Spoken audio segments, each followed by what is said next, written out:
Welcome to the WagerTalk Podcast for the week ending April 21st. We've got another big show on tap. Will Bernanke is going to be stopping by as he does each and every week from CG Analytics. He's going to join us to talk about the NBA playoffs. We've got NFL coming up. We've got hockey playoff action. We'll have another edition of Handicappers Corner. Ralph and I will take a look at some baseball numbers for you, let you know who the hot teams are in various categories. And a couple baseball best bets we're going to do. A couple best bets this week. So you're going to get bonus best bets. You'll get 3 basketball best bets at the end of the show, as we always do. But we're also going to have 2 best bets in that second segment tonight. So don't fast forward if you're not a numbers guy. And of course, we'll break down the playoff games for you. Dave Cokin's in studio with us, Ralph Michaels and myself. And, guys, before we get to the show, I got a special offer for you tonight. We appreciate you taking the time each and every week to tune in to our podcast. And what we've got, if you want to get Dave, Ralph, or myself a 7-day all-access package, get all of our plays, you like what we say here, you like how we handicap, well, jump on board a 7-day all-access. You won't miss a single play that we make. These are plays we're betting ourselves. You can get them. Use POD79. That's POD79. That'll get you a 7-day package for $40 off. Normally $119, just $79. All right, let's get the show kicked off, and that means we bring in our first guest. It's Will Bernanke. He is the manager of CG Analytics. You can follow Will on Twitter at the Moneyline Guy. And, Will, let's get the show started. Welcome to the show, buddy. Oh, thanks. I always look forward to it. And, I'm excited to talk about this week's stuff. We got some great stuff here. We do. But before we go forward, Will, I got to go back and ask you a question. I know there was one sports book here in town that took a major, major hit on the Masters. Somebody plunked down $85,000 on Tiger Woods. I'll admit I thought he was crazy when he did it, and I saw that come across Twitter. But he cashed a big, let's say it, a big-ass ticket over, $1.1 million was the payday. How did that fare for you guys? Did you have any Tiger bettors in the house? No. I mean, we weathered the storm pretty well. Nothing even remotely near that. We did lose a little bit on the Masters to win the Masters, but overall, I'd say we did okay compared to other books, at least from what I've heard. You know what, though? I'm sure, talking to some other guys, it's even if you lost some money, it's still got to be a boon for the potential golf monies that you're going to be getting with the next couple majors coming up with Tiger now in contention, true? Oh, absolutely. I mean, the handle's going to pick up dramatically. And the other thing is, too, and people forget, all the money bettors have lost on Tiger in the past 10-plus years of them betting him to win these majors. I mean, you feel for the bettors. At some point, you'd like to see them get the money, I wouldn't say get it back, but at least have a taste of winning with him instead of blindly betting him and never winning. So it's good to get back a little bit. I mean, 10 years plus or whatever, I think we did pretty well with all the Tigers futures that never cashed.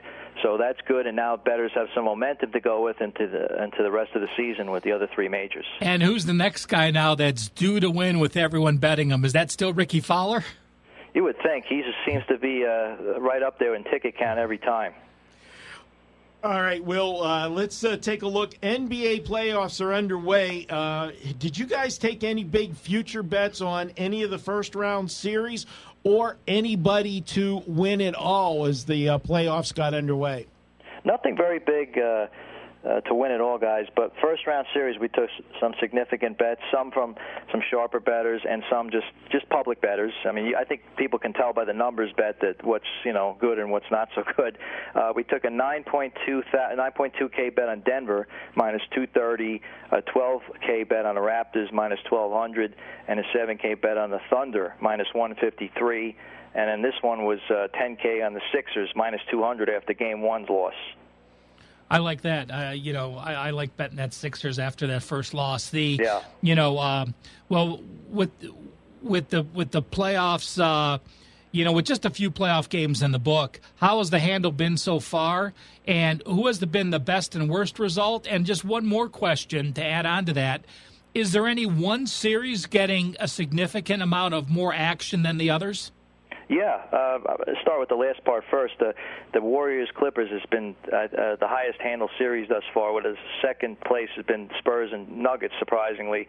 But Warriors-Clippers, the start times help a lot, being late and people are tying it to parlays, and just the amount of time they have to bet it, being these later starts.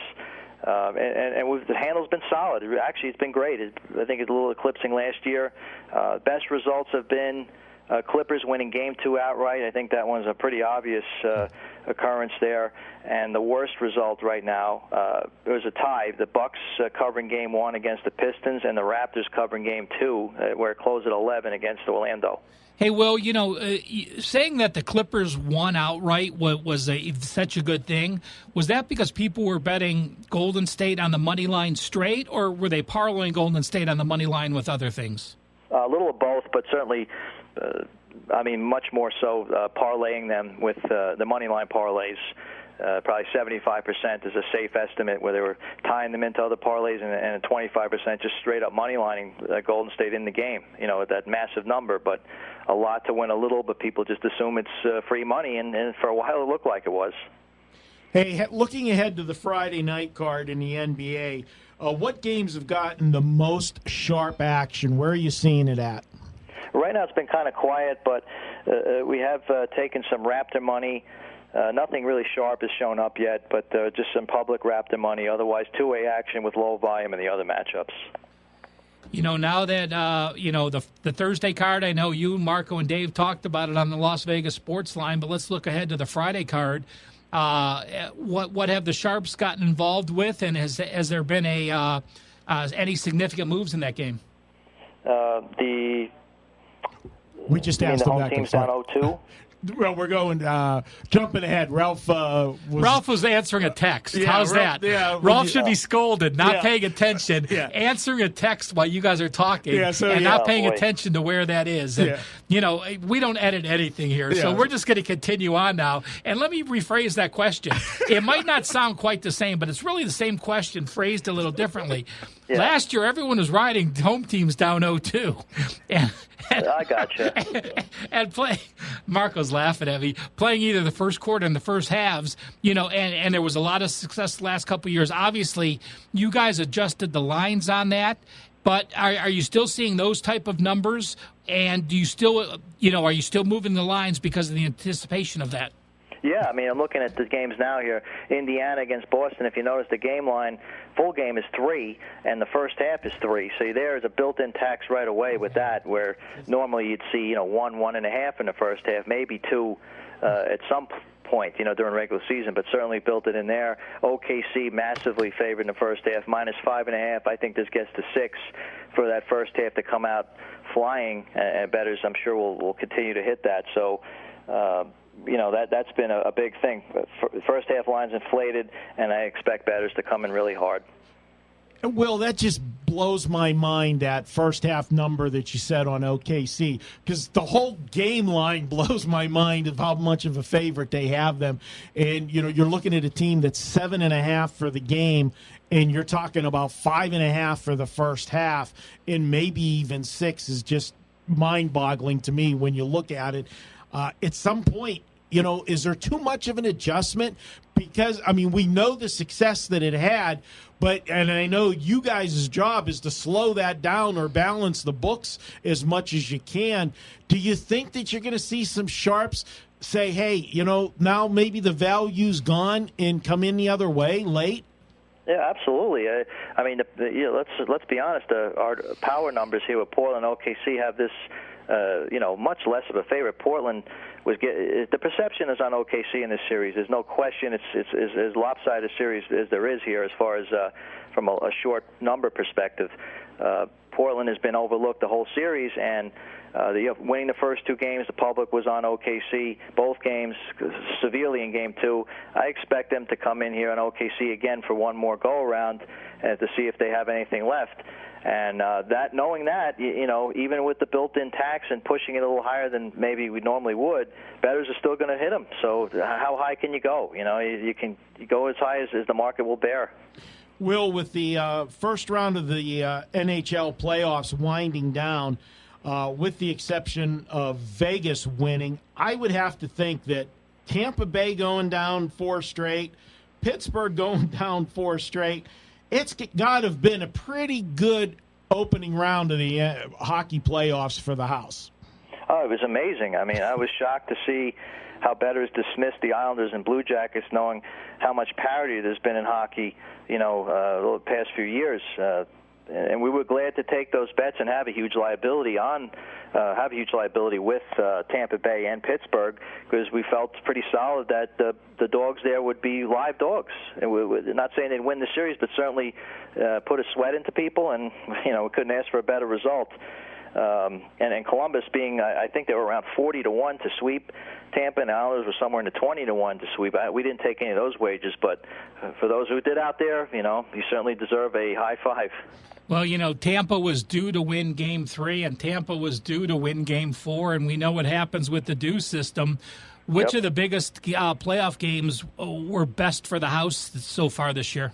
Oh, and I tweeted this out right when the game completed. Game 2 of the Tampa Bay Columbus was the biggest winner and the most lopsided game I had ever seen in NHL playoff action, to my knowledge. I mean, that was the most... the handle wasn't the biggest, but as far as lopsided ticket counts, line movement, not one. I didn't see one sharp bettor taking Columbus, and I don't even think public bettors took them either. So it was just one side of liability, and that one was a great one for us. And for those that don't follow hockey all the time, Tampa Bay was going for a record for most points in the history of the NHL. They were that good of a team this year. So obviously they were a huge favorite, the number 1 seed, lost Game 1 to Columbus, and then Will was talking about after that home loss, they were still at home Game 2, and when Columbus pulled the upset there. So just a note for you non-hockey followers.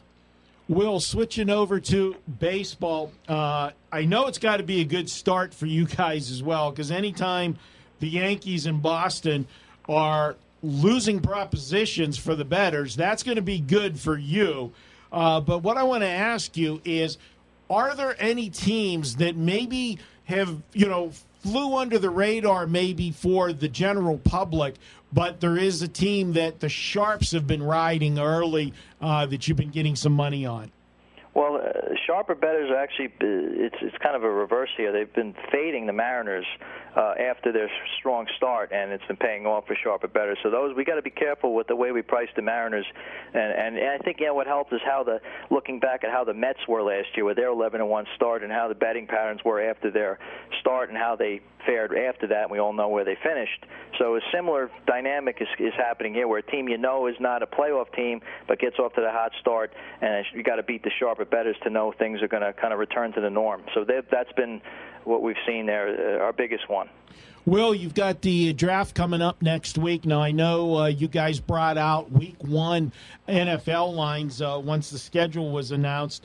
And any activity there? And then when can we expect, and I know you guys have been the first to the table with this, and big kudos to you guys. You put up the lines for all of the NFL, through Week 16, put them up for the public to wager on now. Well, not now once you bring them out, but you're always the first to do that. When can we expect that, and has there been any activity with those opening numbers for Week 1?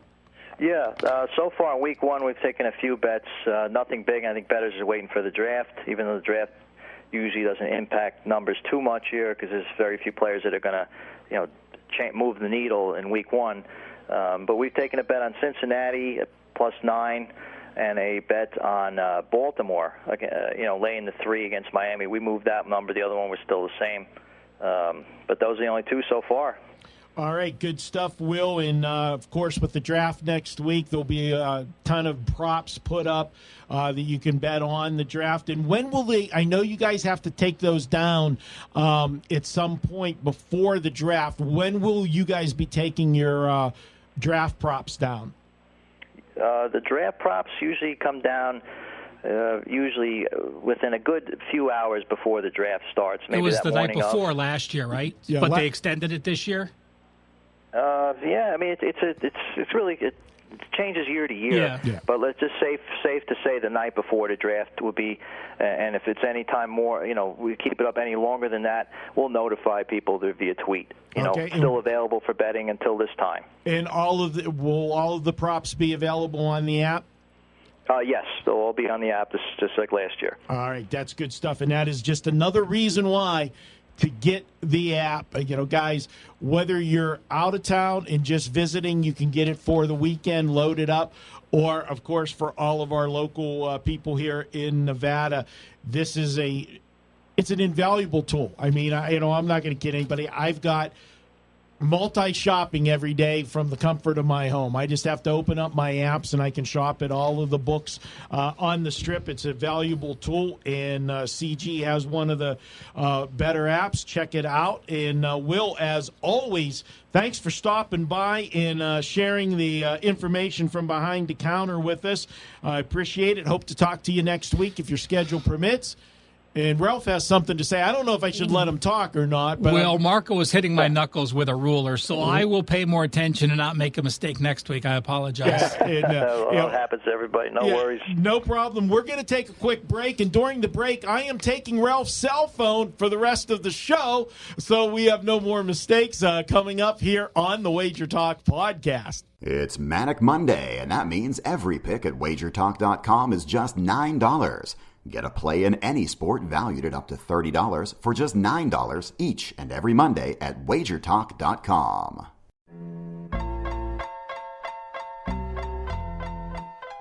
Welcome back to the WagerTalk Podcast. It's time for Handicappers Corner, and we're going to dive into baseball and check out some of the hot and nots going on in baseball. Last week, we told you about the profit makers. We'll tell you about the hot teams here in a second. We're going to concentrate for the first part of this, Ralph, on over-unders.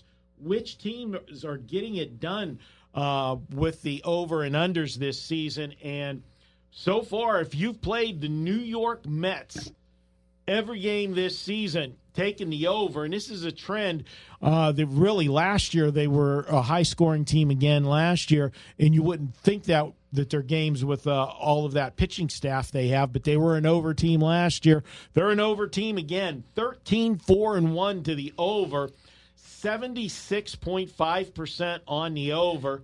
Second to them. One thing, Marco, about the Mets, a lot of times people just look at the hitting and think this is the reason the Mets are going over. Well, their bullpen has a 6.5 ERA, so it's really a combination of things. You just can't look at how a team's hitting and say you want to bet them over or under. You have to look at the opposing pitchings and the bullpens, and the Mets, no question, have blown a lot of leads late where their bullpen's given up a lot of runs. Yeah, I had the Mets Monday night when I was back in Pittsburgh, and we were watching the game, me and my trainer, and eighth inning, they had the lead. Now, for those that are thinking trainer, like Kelly's got a personal trainer that she works out weights. This is Marco's horse trainer. So there's no weightlifting or going to a gym for Marco. I just want to clarify that. Yeah, the only weightlifting would be the fork to the mouth and the beer mug to the mouth. So thanks for clearing that up for everybody, Ralph. But we watched the Mets. They come in.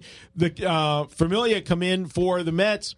He walks three, and a guy gets a rocket shot that would have been down the line if the third baseman didn't make a hell of a play to save. And yet the manager didn't take him out and gets the bases loaded.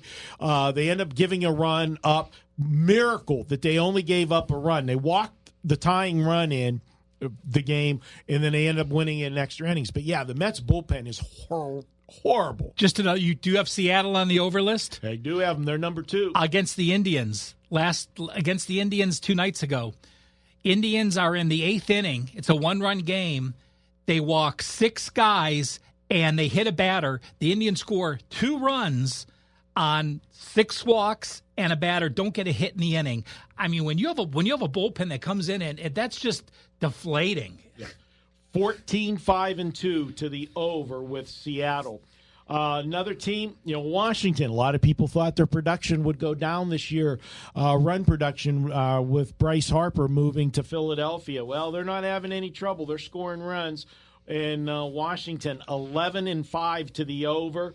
Arizona, this is probably one of the surprise teams for me. They're sitting at 9-9 overall for the season.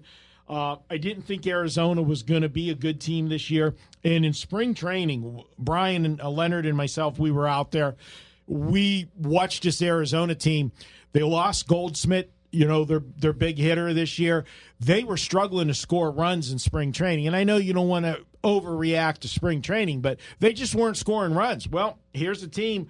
They're 9-9. Nobody thought they would be a 500 team this season. And here they are at 11-5-2 to the over, fourth best record to the over.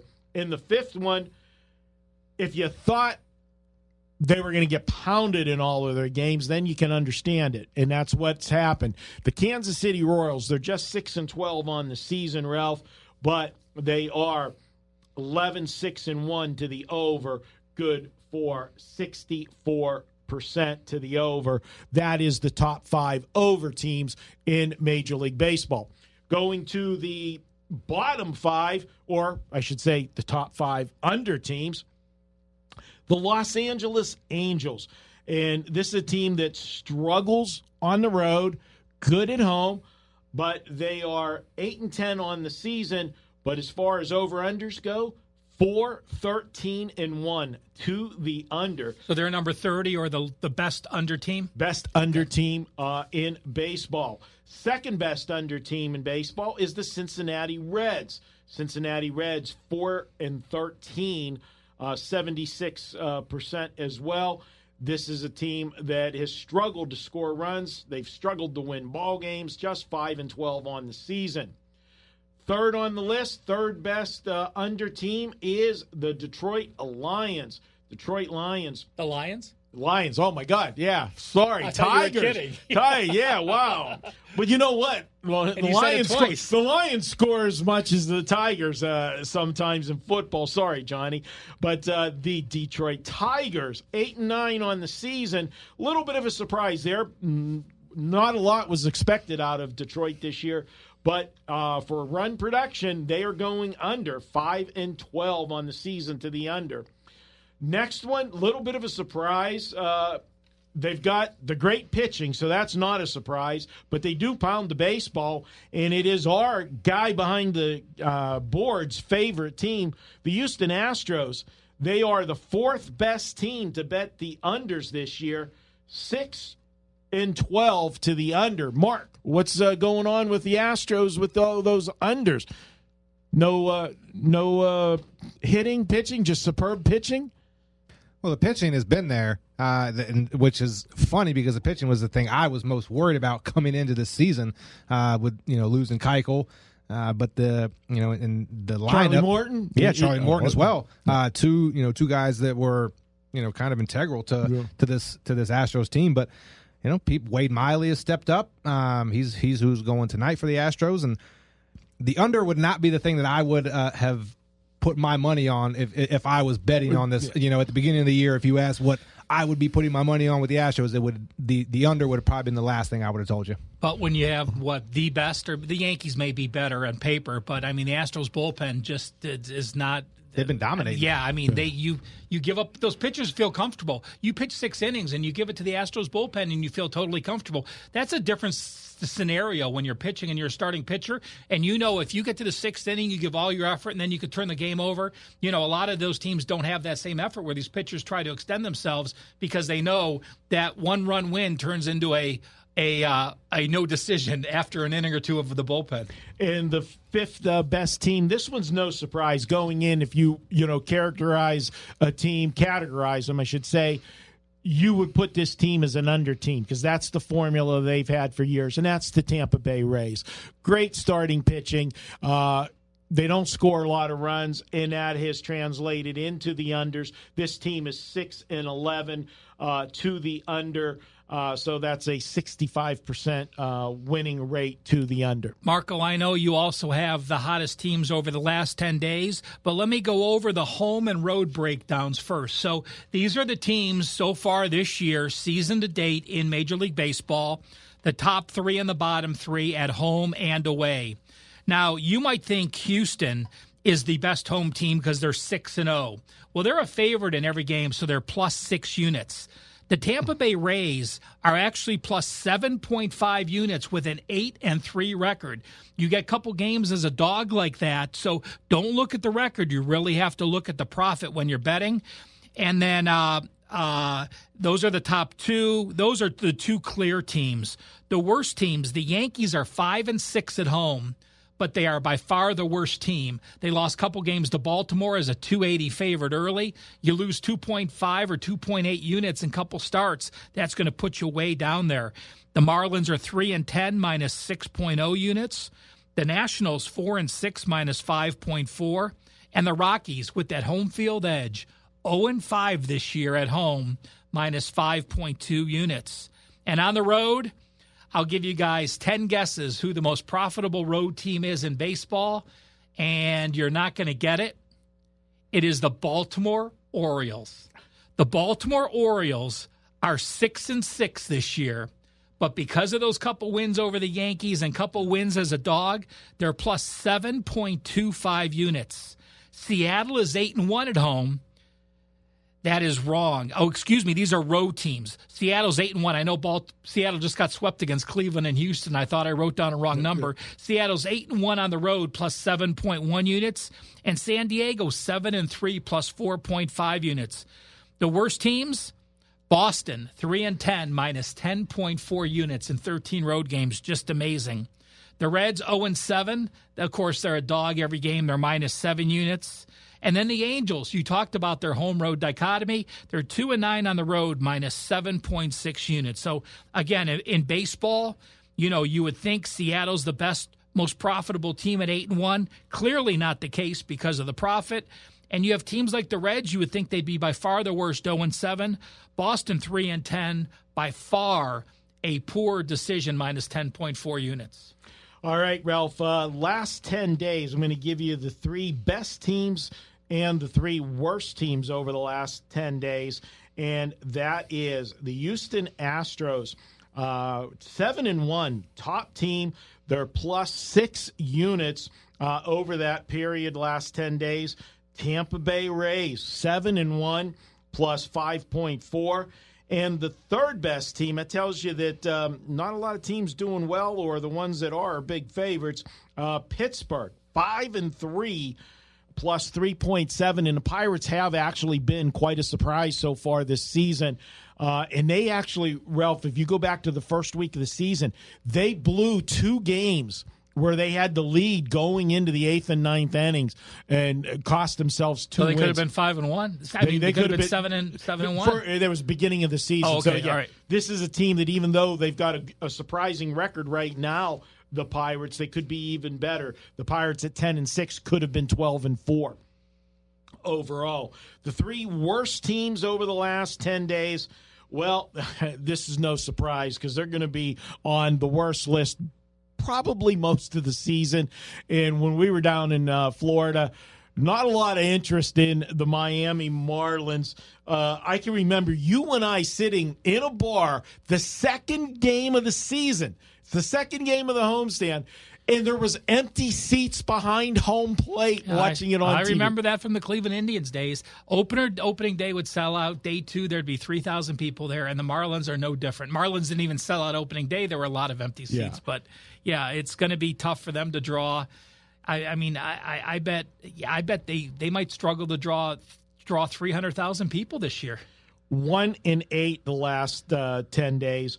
Boston right now, they're on every bad list that you have because they're off to such a horrendous start, and they're a big favorite almost all the time. Do not bet Boston. Yeah. Either bet against Boston or leave at home. Do not have the Red Sox on your card, no matter what you think is going to happen. Until they break out of this and until they straighten out their issues, please just do not bet Boston. And the Detroit Tigers they had a good start to the season, but they have fallen off now 1-6. They're minus 4.7 units. So again, 1-6. That shows they had 3 off days the last 10 days. That's, those things are going to go away. You're going to see a lot of teams playing 10 games in 10 days, but that just shows you how many rested days there are right now. And really what that does is, you have a team that when you have an ace, those off days help those teams, like Berrios for Minnesota. Berrios doesn't miss a start. He just doesn't start as 4th or 5th guy. He puts Berrios every 5th day, and when you have off days, he just won't start as other guys because he wants Berrios on the mound. So, when you have those guys that change your pitchers like that, you have to watch out how much your 4th and 5th guys get used and how many games they have under their belt moving forward. All right, Ralph, we're going to start a new segment here in Handicappers Corner. We give you best bets at the end of the show. We generally have been doing the best bets with a basketball game or sometimes a hockey play. We will have best bets at the end of the show. They will be all basketball plays, but you and I are going to do some best bets for baseball. Tell me where you're heading with your best bet for Friday, Saturday, whatever you're looking at. I'm going to go to Friday, and you talked about the Angels' home road dichotomy, and I'm actually going to play against them. The Angels have been very strong at home, and, on Friday they're playing Seattle, and it's Pena against Gonzalez. But, Marco Gonzalez is now 4-0 this year with a 3.19 ERA. He's made 9 career starts against the Angels. He's 4-0 with a 2.96 ERA. But the real reason for this is, how many teams are there in Major League Baseball, Marco? 30. The Angels are number 30 in slugging against lefties. And not only are they number 30, their slugging percentage, mind you, is .260 against left-handed pitchers. The next worst team is Detroit at .284. So they are 24 points below Detroit in last place against lefties. I will be playing lefties against the Angels until they prove they can hit them. Gonzalez is a dog. I think it's a great spot for the Mariners to get the win. I am going to go to Minnesota and Baltimore. Now, this is a big number for Minnesota on the road. I am not going to lay the minus 195, 200 that you're looking at on Friday. On Friday night. I am going to lay the run line. I'm going to go ahead and go minus 1.5 runs. And here is why. First of all, we know how bad Baltimore is. This is a team in their last 4 ball games have been held to 2 runs or less in 3 of the 4 games. That's something that we like to look at. They are in action tonight, but they return home off of a long road trip against division rivals. I like to fade teams that first game back at home. I'm looking at Minnesota being on the road. Well, one thing, whenever you have Minnesota playing a road game and I'm laying 1.5 runs, I'm going to get all 9 at bats, Ralph, playing on the road. Sometimes you get screwed out of that last at bat. If you're winning 4-3, you don't have to bat in the bottom of the 9th, and you don't get an opportunity to tack that extra run on and cover the run line. We will have that opportunity here. I'm looking at the run line price. It's minus 125 to lay the 1.5, and I've got a Minnesota team that does score runs. They have scored 4 runs or more in 6 of their last 7 games. That is what you want to have with a team if you're going to lay runs. And then let's go to the starting pitching. And we've got Jose Berrios going for Minnesota. Well, what has he done? Well, he's got 4 starts. He's got an ERA of 2.30. And more importantly, Ralph, his whip is 0.73. And that's with 3 walks at Philadelphia. He only has 2 other walks the entire year. Yeah. Plus, he's going to pitch. He's going to pitch into the 7th. That's what's great about him. He's a 6-7 inning pitcher for sure. And Alex Cobb, although he has pitched one start this year. It wasn't bad, but he is not the Alex Cobb of old, and Alex Cobb of old really was never that good to begin with, just a marginal pitcher. I'll go ahead. I'll lay the 1.5 with the Minnesota Twins on Friday. That's going to wrap up this segment, guys. We come back after a quick break. You know what we're looking at. NBA playoffs. That's up next. We'll cover some games on Friday and Saturday. That's up next on the WagerTalk Podcast. Every Tuesday, WagerTalk.com offers a best bet selection from its hottest handicapper. It's a great way to introduce yourself to WagerTalk.com with a big best bet winner for just $2 on $2 Tuesday.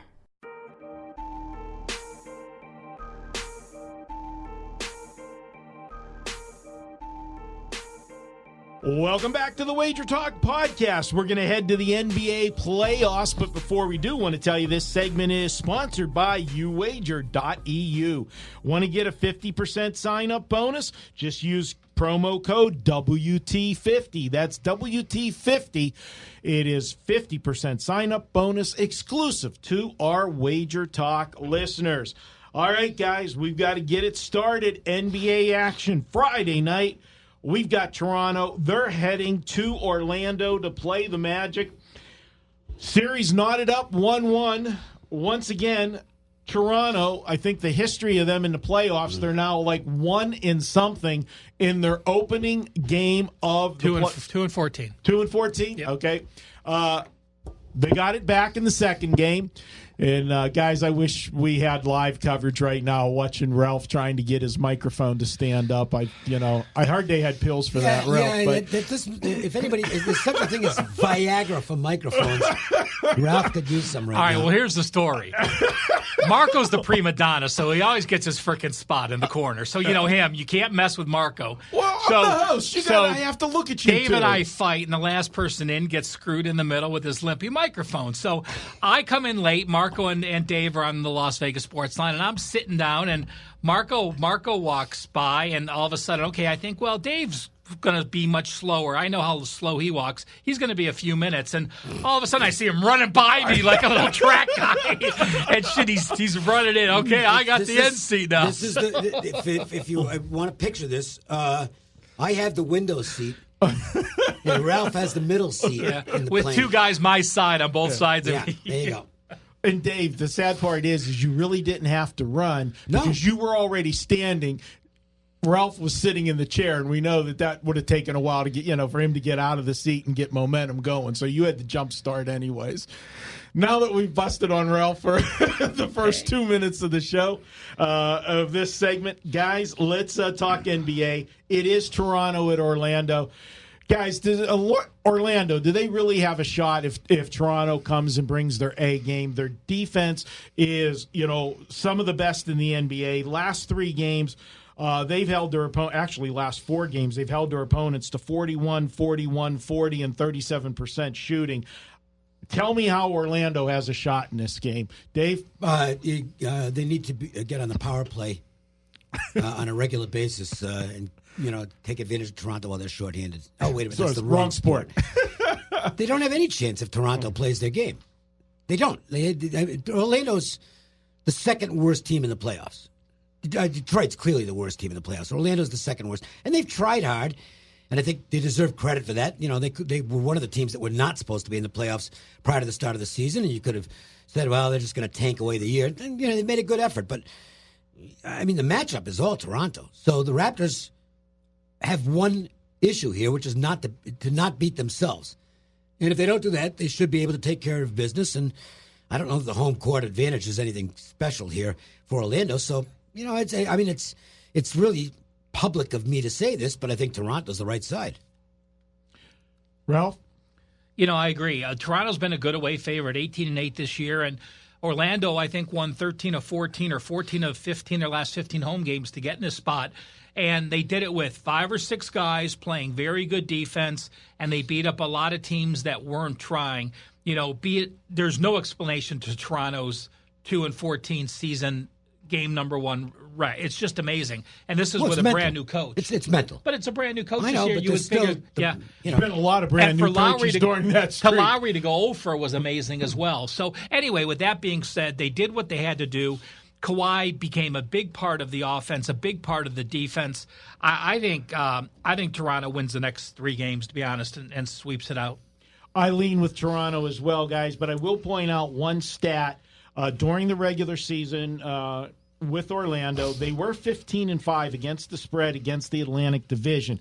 I think too often teams, when they played Orlando during the regular season, looked past them, because this was a mediocre their wins team. were late, like you said. A lot of people were resting people and not playing. Yeah. But now it's the playoffs, and they lost the game to them. I don't think they look past them. I think it's Toronto. You got to play Toronto or pass, and I lean to the under with the game. Now, if this was an 0-2, if Orlando was down 0-2 and a home dog, I'd give them more of a chance here. Absolutely, I agree with you there. Let's go to the next one on Friday night, and it's the Boston Celtics in Indiana. And Dave, we just talked about it when we did the radio show. Bad beat of the ages for Indiana backers in Game 2. And let's hear it. I mean, we should talk about it again. Yeah, didn't do the play-by-play. I can do it because 12 seconds to go. Yeah, it's Celtics score with 12 seconds left to go up 3. Now you're getting 7.5, so you're still okay. That's fine. In fact, the only thing you're worried about at that point, you don't want overtime. So you don't want Indiana to come down and hit a 3. Agreed. Yeah. They don't even get down the court. They turn the ball over, and then they don't foul, which you should foul right away after you turn the ball over because you're still, going to keep it within 2 possessions. So they don't foul, and the Celtics make a dunk and they make a free throw because Indiana fouled on the dunk. So now it's 5. Free throw makes it 6. Yeah. With the free throw, but you're still all right. Well, that's it. It's the NBA. Nobody fouls down 6 with 2 seconds to go, except they did, and they made the 2 free throws. And if you had Indiana plus 7.5, you basically lost the game. It was impossible to lose because this is again, if it's 13 seconds left in the game, it was a 1-point game. Yeah, you can't lose that game, and you did. And our buddy Prez had Indiana, and I told, as I was telling Dave, I had 15 minutes of text. He was texting me and Johnny last night about that game, the play-by-play of losing the game and how bad it was, and it was. But Dave, here we are. We've got one of these 0-2 teams coming home, and we know how that worked last year as far as the first quarter, first half. Yeah, but it was only, about 500 last year? No, they were riding that crazy last year because but it ended up losing. Yeah, it started winning. And here's why. And if you looked at the 2 games being played on Thursday night that involved teams at home for the first time down 0-2, holy crap. I mean, look at the adjustment. The odds makers made the adjustments. You're paying a real penalty if you want to play that angle. I didn't. I looked at it and said, I'm not getting involved in those prices. I mean, Oklahoma City's how much? 7.5. I think it was 5 in the first half. There were 4 the first quarter. Yeah, something crazy. So the odds makers adjusted because everybody got involved with the super popular angle. And I'm not suggesting that you go the other way, but from a value standpoint, that's the way you'd go now because the line is not where it should be. Now the angle is good enough, and it makes sense because you are going to get an effort out of the team that's down 0-2 and playing for the first time at home. I just don't think that you can play into a clearly adjusted number and expect to do well. So I just stayed out of the games. Well, Dave and Marco, let me give you, we talked about the halftime so much with this, but let me give you the full game record. Home favorites off back-to-back losses. So like Indiana is 0-2 coming back home 3. Simply, if you're a home favorite, you're 21-2 straight up, 17-6, 73.9 against the spread the last 23 series. Okay. That's the last 5 years. So you'd be better off playing full game because they're not making the adjustment on the full game. Everyone was talking about this halftime angle where the average line was minus 5.5. The Pacers are only laying 3 in this game, so they clearly are in this role where, if you want to look at it. Now, I think the matchup's bad for the Pacers. I think with Oladipo out, they beat up a lot of bad teams. They lost to the good teams. And while I don't think Boston is a team as good as their talent says, I think in this matchup it's so ugly. So I will not be playing the 17-6, 74% angle. I think the game's going to stay under again. I think the Pacers don't have enough offense. I remember watching the Celtics last year against the Cavs in the finals, and that was without Kyrie. And you saw Jaylen Brown play incredible defense and Marcus Smart, who's still out, but there was such a unity in that team playing defense. Indiana's shooting woes isn't because they're horrible on offense. Yes, they are bad, but it's a combination of them being bad on offense and the Celtics being good. I like the under, and I would still lean Boston despite that record I just gave you on that 0-2 team as a home favorite. And Boston has to not look past Indiana because even though the final score ended up being 8, Dave, as you said, this was a 1-point game with 13 seconds left.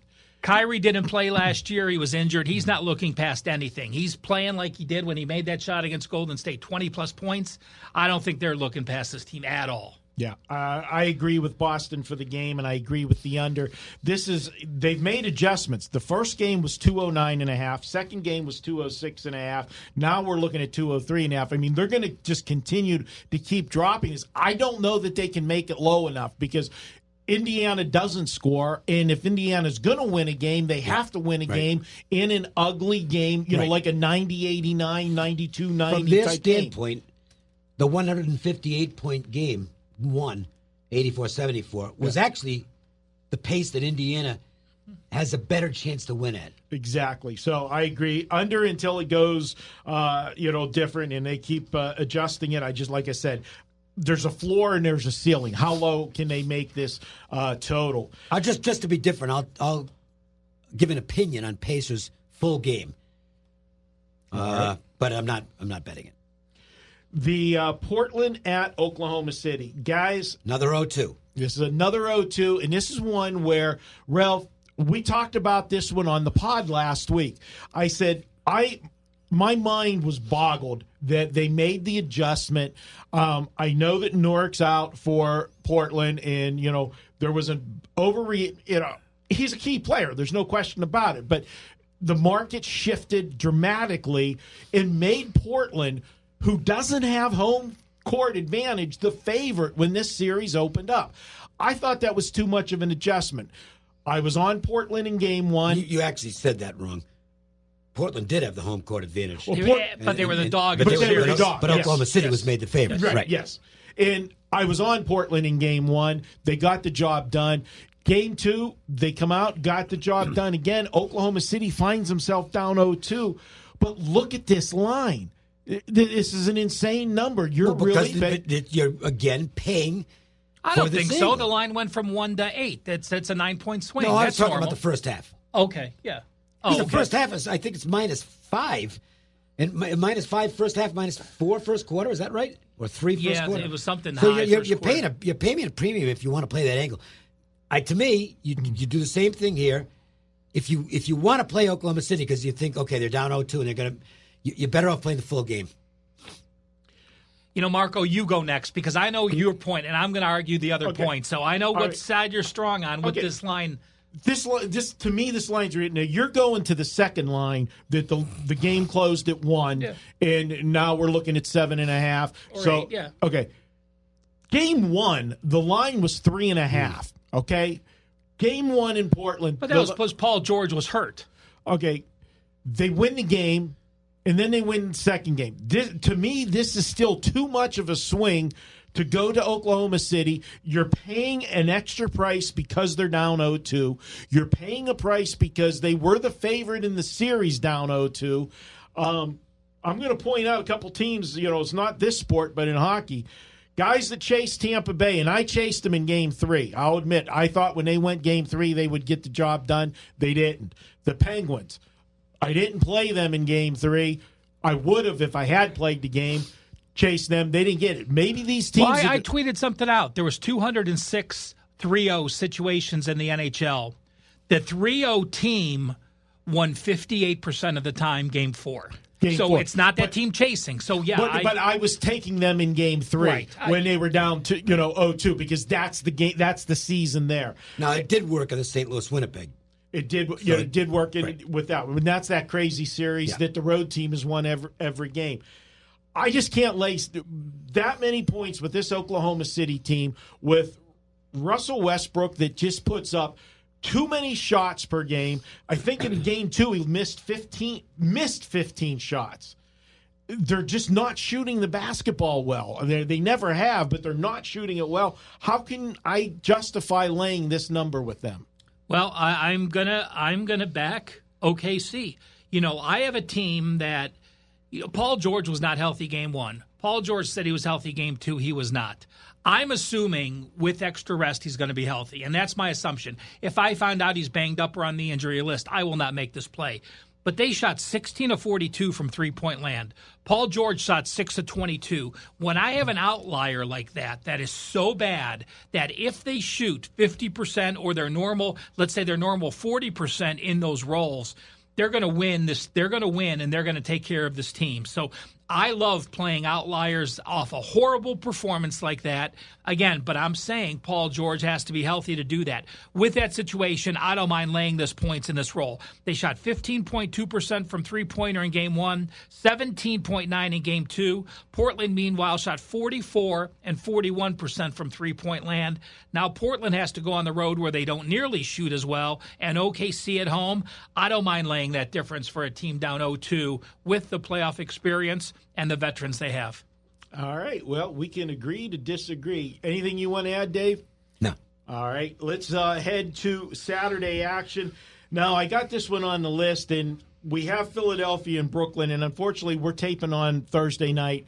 They're playing tonight, so we don't have the outcome of that one. So we're going to be talking in theory on this one for Saturday, not knowing who won Game 3, which is the pivotal game.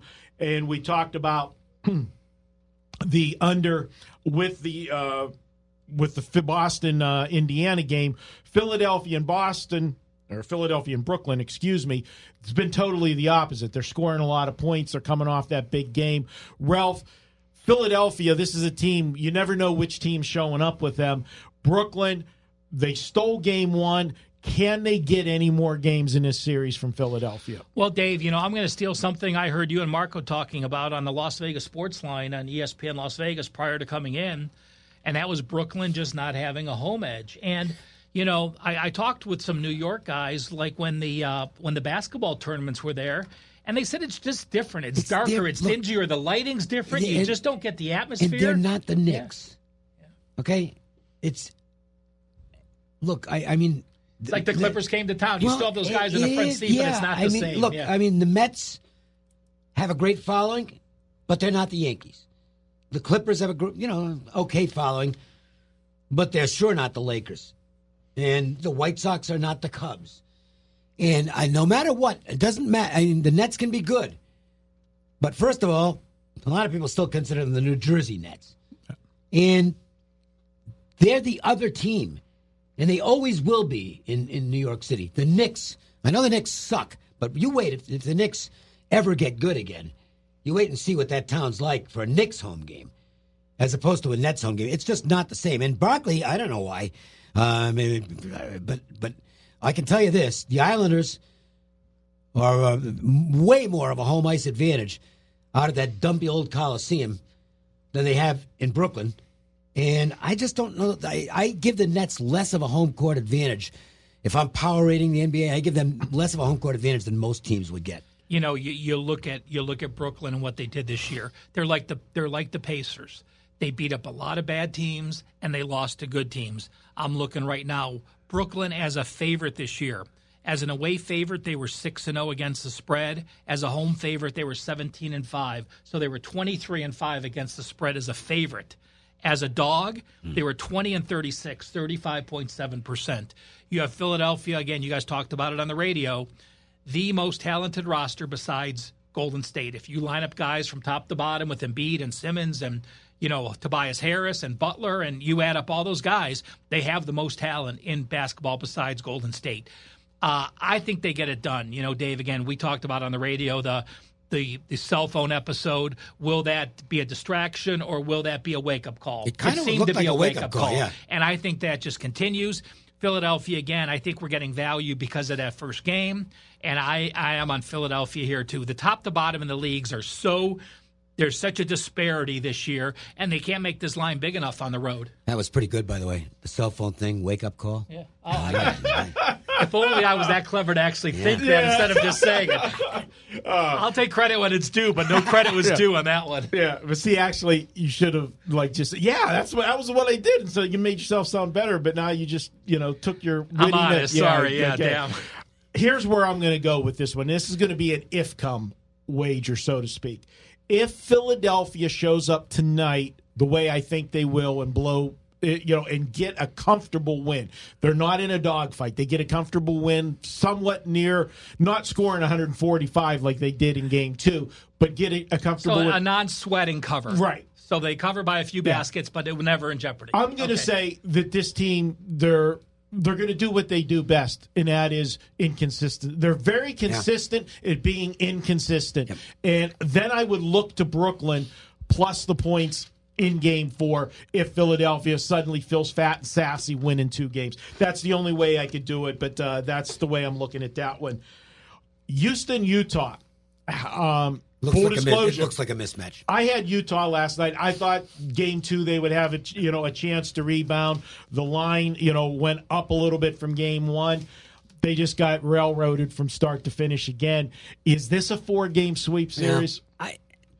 If Utah's going to win, it's going to be this game because they'll have their home crowd. They are a good home team, and the Rockets. Look, it happens in the NBA. Teams relax in the NBA. They just do. Okay, I can't explain why, but because I don't know why, but I just know that it happens, and I wouldn't be surprised if Houston. I'm not going to say they mail it in, but I think they might be so confident about the first 2 games that they come out and don't play their best basketball in Game 3, and maybe Utah steals the game here. Ralph, Utah's had a good home. They play well at home, and it's going to be, unlike Brooklyn, it will be a wild crowd here at Utah.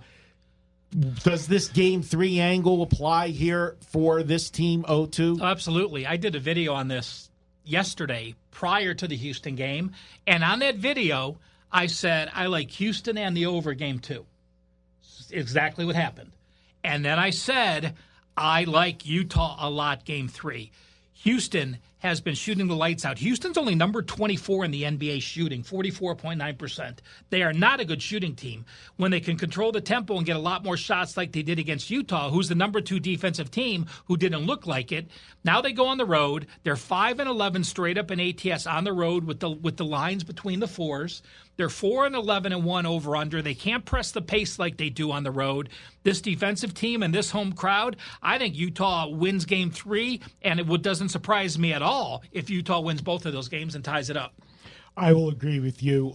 This will be the team that I will look at for Game 3 with them. And, yes, they've lost 3 straight games now.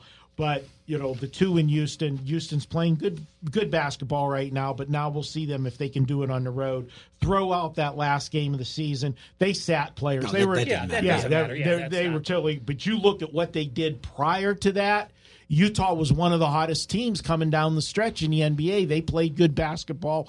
I think they get it back done at home. Listen, losing and not covering 2 games to the second best team in basketball is not a disgrace.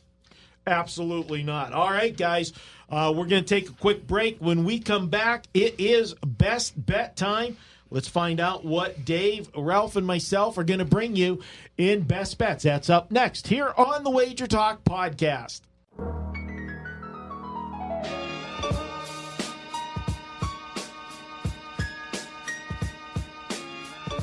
Welcome back to the WagerTalk Podcast. Before we jump into this week's Best Bet, I've got a special offer for all our listeners. Hey, you had to sit here and listen to Dave, Ralph, and myself. Well, we're going to reward you. You can pick up a 7-day all-access package from either Dave, Ralph, or me. $40 off. That's right. $40 off. Just $79 for a 7-day package from any of the 3 of us when you use coupon code POD. That's POD 79. POD 79.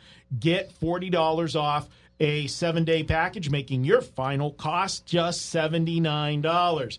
All right, guys, we're going to go to the best bets. Let's start with you, Dave. Where are you heading this week for your best bet? I like the case, Ralph, and I made a little case, not as complex a case.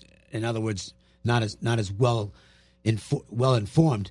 But I like what Ralph had to say to support and add on to the opinion that I had that the Utah Jazz will get on the board and win a game in this series, and I think it'll be Game 3. So I'm going to go with Utah as a best bet. That might be the first one I've given out in the NBA. Yeah, and for those that don't follow, again, I'm going to go back to the radio listening to you guys. You know, you talked about how Brooklyn has one of the worst home court edges, and the example you gave for the best home court is Utah. So, you know, it just shows that that's worth, what, a point and a half? I think it is, yeah. And I think the situation, given the situation, again, the NBA and the NHL have very little in common. In the NHL, you usually don't see teams with a lead let down because it's just you just can't get away with it in the NHL. In the NBA, you do. You see letdowns all the time. You saw a gigantic letdown on a Golden State with a 30-point lead against the Clippers. And it doesn't take long to make up a lead in the NBA. It just doesn't. I mean, you know, the three-point shot, team gets hot. I think this is a game where Utah is going to want it more than the Houston Rockets, who are already feeling comfortable. Fat and sassy? Would that be the right expression? That would be it. I know that usually applies more to... You're quoting Marco. No, but I'm saying that usually... I think that usually applies more to home teams situationally, but I think it applies to Houston here on the road. I like the Jazz to win this game. You know, and one more thing on your point that, you know, Harden talked about before Game 2 that last year they played Utah in a very difficult 5-game series. They won Game 1 comfortably, and they lost Game 2 to Utah at home. So all of a sudden, he now had them rallying to make sure they didn't let down in Game 2. Well, it's like anything else. You can't rally your team every game in the playoffs. And Game 2 was easy. Yeah. And it was easy. Hats off to him getting his guys ready for that game. But again, now they're in that situation where you just can't play to that level every game. Ralph, where are you going? You know, I'm going to go to Toronto. Like I said, Toronto was my pick to get out of the East. You know, that first loss in the first game, well, 2-14 shows you don't have to worry about it. They still win those series. Orlando played well down the stretch, but they beat up a lot of poor teams. I think the Raptors get it done. I think the Raptors, like I said, sweep the series the rest of the way. They're -4.5 against Orlando. That game tips 7:05 on Friday on ESPN. All right, for me, well, we talked about it. You and I disagreed, Ralph, but I'm going there with my best bet. I'm sorry, this line is too high for me with Oklahoma City. I got to look at Portland. We're seeing 7.5s across the board here in Vegas, but I can tell you I am seeing some 8s offshore, which means we're going to end up seeing 8s here in Vegas. Wait till closer to game day tip-off. This will be a spot where you will see the money. The backers will come in on Oklahoma City, the public, and I think we will see the 8. So go ahead and grab even more points with Portland. Give me the better team defensively, getting points against the team in a must-win situation. You know what, Ralph? They must win. They can win. They can win by 1, 2, 3, all the way up to 7, and I'll cover this. I'll take Portland plus the points. You know, Marco, let's remind our listeners these best bets are great, but there was bonus best bets back in the handicapper section where we gave out a couple best bets as well. So they're getting 5 best bets at all in case they skipped over it listening to the podcast. Absolutely, Ralph. We're doing, Ralph and I, when we do the Handicappers Corner, we're adding baseball information as well now. So be sure to check that out. Handicappers Corner's not all just stats. We know some of you hit the fast forward sometimes and blow through that. All right, guys. Hey, I want to thank our guests tonight, William Bernanke. Big thanks to Ralph Michaels and Dave Cokin for joining me in studio. Yeah, that guy behind the counter, you don't hear him, but he makes us sound good. That is Mark Seidel. You know, you might have seen him on Showtime Action in the studio. He's a celebrity, and that head just keeps getting bigger and bigger. Big shout-out to Johnny Detroit. Sorry, Johnny didn't get on Showtime Action, you know, being in Detroit. Nobody wanted to travel to Detroit and follow Johnny around. But he makes sure that this podcast is available. You can download it on iTunes. You can listen on Spotify, Google Play, iHeartRadio, and all of the other major podcast venues. And last but not least, you, our loyal listeners, we want to thank you. We wouldn't have a podcast if it wasn't for you guys. We appreciate you taking the time to spend your Thursday nights with us or Friday driving to work, whenever you listen to us on the podcast. Until next week, I am Marco D'Angelo, and let's cash some tickets.